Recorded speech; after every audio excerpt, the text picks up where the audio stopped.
अस्सलाम वालेकुम दोस्तों, कानूनी टीवी चैनल के भाइयों को, बहनों को, सबको मेरा सलाम। कूलू लिन्ना से हुस्ना, जब भी लोगों से बात करो अच्छी बात करो। दोस्तों, अभी जो मैंने आज देखा है, अखबारात में भी आया है और सोशल मीडिया पे भी आया है, MQM लंदन ने जो बुरा घिनौना किरदार अदा किया है ना, उसके ऊपर मेरा बड़ा दिल दुखा है। यकीन करें, जब ये और ऐन उसी वक्त इमरान ख़ान की जब तकरीर थी UNO में इजलास में, जिस तकरीर की जो है ना पूरी धूम मची हुई है, उसी वक्त जो है UNO न्यूयॉर्क में UNO के दफ्तर के बाहर MQM के चंद गुंडे, जिनमें शाजिया, नुसरत नदीम और जो 5 साल पहले यहाँ पे मेयर रहा है कराची में, तो वो ये सब मिल के उन्होंने वहाँ एहतजाज किया और एक इलेक्ट्रॉनिक ट्रक पे मुख्तलिफ़ किस्म की तस्वीर लगाईं, जिसमें उसामा बिन लादन और मसूद और इन जो जितने दहशतगर्द थे उनकी तस्वीर लगाईं और ये लिखा कि पाकिस्तान में कराची में जो है वो ह्यूमन राइट्स की खुल्लम खुल्ला वायलेशन हो रही है।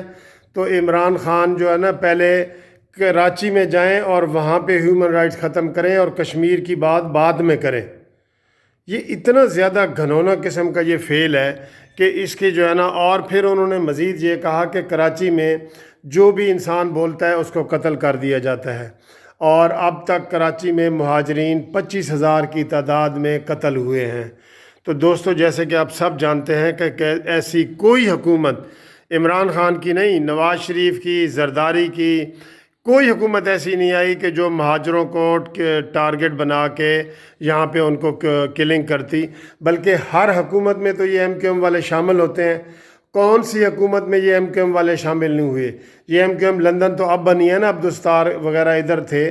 कौन सी हुकूमत ऐसी है जिसमें MQM वाले नहीं हैं? इवन ये इमरान ख़ान जो MQM का बहुत ज़्यादा जो है ना वो मुखालिफ था और MQM वाले भी इमरान ख़ान के मुखालिफ थे, तो इसमें भी उन्होंने अपने आप को एडजस्ट कर लिया और फ़रोग़ नसीम हमारे लॉ के मिनिस्टर बने हुए हैं और वो जितने जितने MNA हैं ना उतनी मिनिस्ट्रियाँ उनको मिली हुई हैं, वजारतें मिली हुई हैं।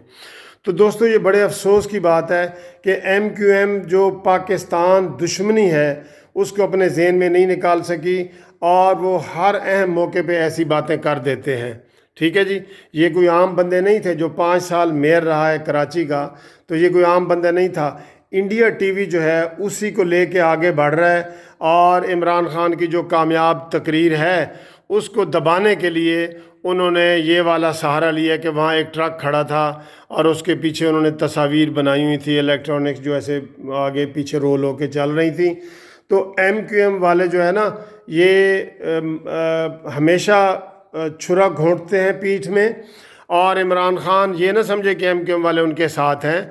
वो अपने मतलब के लिए होते हैं। भाई, उनको वजारतें मिली हुई हैं, वो क्यों जो है ना वो करेंगे? ज़रा सी आप पे उनको दबाव आएगा, कहीं आएगा तो वो चले जाएंगे। मुशर्रफ दौर में ये हुकूमत में रहे, जरदारी दौर में ये रहे, नवाज़ शरीफ दौर में ये रहे, इमरान ख़ान में दौर में ये रहे, तो उनकी किलिंग किसने की है? पाकिस्तान में तो एक एहतजाज नहीं हुआ जिसके ऊपर ये बताया जाए कि वहाँ पे जी कराची में MQM को टारगेट किया जा रहा है। तो इतनी बड़ी बात थी। उन्होंने हमारे अक़वाम मुत्तहिदा में कश्मीरियों के जो है ना वो हकूक़ को ख़त्म करने के लिए, कश्मीरियों की आवाज़ दबाने के लिए, इमरान ख़ान की आवाज़ दबाने के लिए ये भोंडा एहतजाज किया है और ये अब वायरल हो रहा है। यूट्यूब पे भी मैंने देखा है कि सुबह से बहुत ज़्यादा वायरल हो रहा है, अखबारात में भी आ गया है। तो हम इसकी पुरज़ोर मज़म्मत करते हैं और इमरान ख़ान को ये कहते हैं कि इसकी तहकीकात की जाए कि ये कौन लोग हैं, और वहाँ पे जो है ना जो लंदन न्यूयॉर्क में लोग हैं, न्यूयॉर्क में, वो इन MQM वालों के ख़िलाफ़ FIR करवाएं, इनके ख़िलाफ़ पर्चा करवाएं और इनको इन्वेस्टिगेट करें कि ये इन्होंने क्यों किया है। इंडिया को खुश करने के लिए ये किया है। अल्ताफ़ हुसैन तो पहले ही कहता था कि मैं भारतीय हूँ, मैं हिंदुस्तानी हूँ, हिंदुस्तान में ही मरूँगा, ये सारी बातें तो वो करते थे। और ये MQM वाले ही ऐसे ही हैं। ये इधर जो है ना ये मौकरी कर रहे हैं ना, ये जो बने हुए हैं बड़े ऊपर से, वो असल में इनके अंदर यही है। ये मैं सारे मिनिस्टर जितने बने हुए हैं सब के सब असल में यही MQM लंदन और अल्ताफ़ हुसैन के माइंड के लोग हैं और ये किसी भी वक्त ख़तरनाक हो सकते हैं। लिहाजा ہمیں سمجھ لینا چاہیے کہ پاکستان کے دشمن کون ہیں اور پاکستان کے دوست کون ہیں۔ Thank you very much for watching this video.